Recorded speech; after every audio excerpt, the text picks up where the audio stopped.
2026年7月28日、セブンイレブン新商品5品です。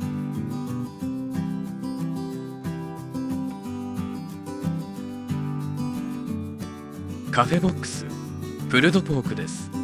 公式ページではホロホロとした柔らかい食感の豚肉をバーベキューソースで味付けしたプルドポークが楽しめるお弁当ですと紹介されています。主な具材は豚肉、じゃがいも、ペンネ、人参、玉ねぎ、ブロッコリーです。ご飯はオーストラリア産のうるち米でターメリックライス仕立てです。蓋を開けた瞬間にウスターソースの甘辛い香りと軽くチリチリとしたスパイシーな香りが漂ってきます。ご飯はターメリックライスなので鮮やかな色をしていますが、ほのかにエスニックな香りのある少し固めに炊き上げられてパラパラ感のある美味しいご飯です。プルドポーク自体は甘口の繊維感のあるお肉で噛み応えがあり、お肉を食べている実感があります。近い食感としては粗めのコンビーフです。ペンネはアラビアータ風のトマトソースで味付けがされており、少量ながらもしっかりとした味付けと食感を持った美味しい仕上がりです。今回のお弁当では付け合わせも手抜かりなく美味しく仕上げられています。ビネガーで仕上げられた人参の千切りはキャロットラペ風で口の中をすっきりさせてくれます。ブロッコリーは薄い塩味ですが、茹で加減が適切でみずみずしい水分と心地よい歯ごたえを感じさせてくれます。先ほどのペンネをはじめ皮付きのポテトを大ぶりにカットしたポテトフライはオーソドックスな塩味でホクホクとした歯ごたえと芋の香りをしっかりと残しています。プルドポークはアメリカ南部を発祥とする伝統的なバーベキュー料理です。豚の肩ロースやもも肉といった大きな塊肉に対しスパイスをすり込んだ上でスモークしながらロー&スローと呼ばれる低温で長時間じっくり加熱することで肉のコラーゲンがゼラチン質に変わり、ナイフを使わなくても簡単に崩れるほど柔らかくなります。その上でフォーク等で肉を細かく引き裂く、つまりプルドして甘辛いソースとあえて仕上げる料理です。税別698円でセブンのお弁当としては割高な価格帯ですが、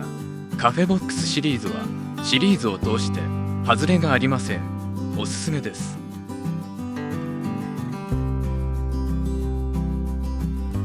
つるもち食感うま辛マーラータンミョンです。公式ページではつるもち食感のタンミョンを使用した汁なしのマーラータンです。ブロッコリーやレンコンなど8品目の具材をうま辛な味付けでフォアジャオのしびれを楽しめる食べ応えのある惣菜ですと紹介されています。主な具材としては春雨、玉ねぎ、ブロッコリー、豚肉、キクラゲ、レンコン、人参、えのきだけです。そして何よりもその全てを豆板醤のコクと発酵感のある辛みとフォアジャオのしびれる辛みが包み込んでいます。口に含むとまずラのピリピリした唐辛子の辛み、しっかりした塩味、八角のような鼻に抜けるメントール系のほのかな香り、豆板醤やオイスターソースのコクとうまみ、一瞬遅れてのしびれるような山椒、フォアジャオの辛みが口の中に広がります。日本でもすっかり一般的になったマーラー味ですね。同時にプニプニとした独特の弾力のある極太の春雨と野菜のシャキシャキした食感が口の中で弾けていきます。さらにそれらの辛みとうまみ、さまざまな食感が混ざり合いながら喉に落ちていく寸前、ほのかな酸味が喉越しに新たな食欲を追加していきます。タンミョンは中国ではクワンフェンとして鍋の具材としてとてもポピュラーな食材です。豆が主体の緑豆春雨と異なり、主な原料はじゃがいもやさつまいものでんぷんです。きしめんのような幅広の形状で独特の強いコシともちもちした食感が特徴です。マーラーの辛みと酸味を伴ったしっかりしたうまみと塩味、食べ応えも十分ですがカロリーは299キロカロリーとかなりヘルシーに仕上がっています。食欲の落ちる暑い季節におすすめできる一品です。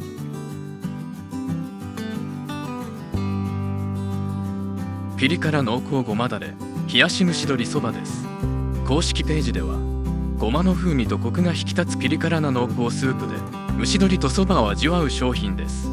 と紹介されています。主な具材は蒸し鶏と青ネギです。そばはやや細身ですが、そば粉をしっかりと感じられるタイプで濃厚なごまだれによく絡みます。先日ご紹介した太麺ラー油つけそばが太い田舎そば系のそばを主体としたつけそばだったのに対して、今回の主役は大量にトッピングされた蒸し鶏と濃厚ごまだれです。合わせるのは冷たくて喉越しの良い細麺と香りの強い青ネギ。暑い季節にぴったりの和風バンバンジーです。一般的なごまだれそばは和風のかつおだしのお醤油がベースですが、この商品は鶏ガラスープをベースに和風のかつおなどのうまみを合わせて、さらにラー油で風味付けをしています。クリーミーでピリ辛な中華風でありながら、どこか和風の趣のある仕上がりはラー油つけそばのセオリーにのっとった味付けと言えるでしょう。まるでサラダを食べているかのような軽さで、それなりにボリュームのあるそばをいただくことができる一品です。またそばそのものを味わいたい場合はごまだれにそばをつけながら柚子胡椒などを薬味にいただくのも美味しいかもしれません。おすすめです。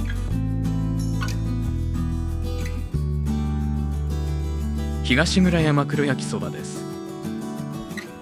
公式ページでは数種のソースと東村山黒焼きそばソースをブレンドした黒くコクがあるソース味の焼きそばと紹介されています。主な具材はキャベツ、もやし、豚肉です。全体的に真っ黒で、一口食べるとウスターソース系の塩味を伴った旨味とともに、カツオでもホタテでもオイスターソースでもない魚介系の旨味と香りが口の中に広がります。今までセブンで食べたことのない味です。少し細身の中華麺はソースがよく絡んで、もちもちの食感とバネのような弾力を感じさせながら喉を勢いよく落ちていきます。この商品に使用されている東村山黒焼きそばソースは、東村山市内の調味料メーカーポールスターが2008年より販売している焼きそば用ソースです。ウスターソースにイカスミと鹿児島特産の黒酒、トマト、リンゴなどの野菜や果物にシナモン、ナツメグ、クローブ、セージなどおよそ10種類のスパイスを配合したソースで、味は中濃ソースよりやや塩辛く、イカスミ独特の風味や苦み、甘みがあります。見た目はまんまなのですが、資料を見るまでイカスミと思えなかったのは全く生臭さがなかったからです。独特の濃厚な旨味はそのままで、今までに食べたことがない美味しさでした。税別498円でこの味はおすすめです。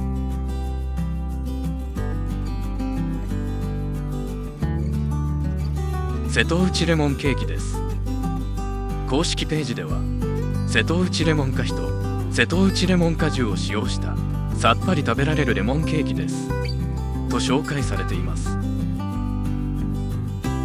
冷たい焼き菓子である本商品の特徴は、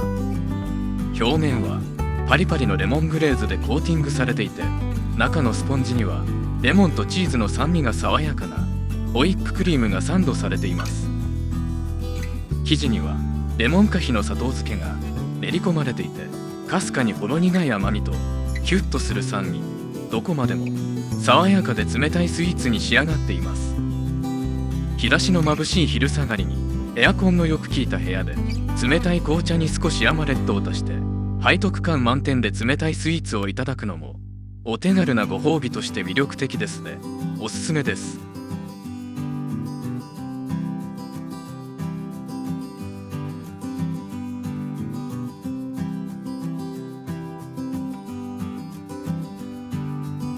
さて、今週のおすすめの一品は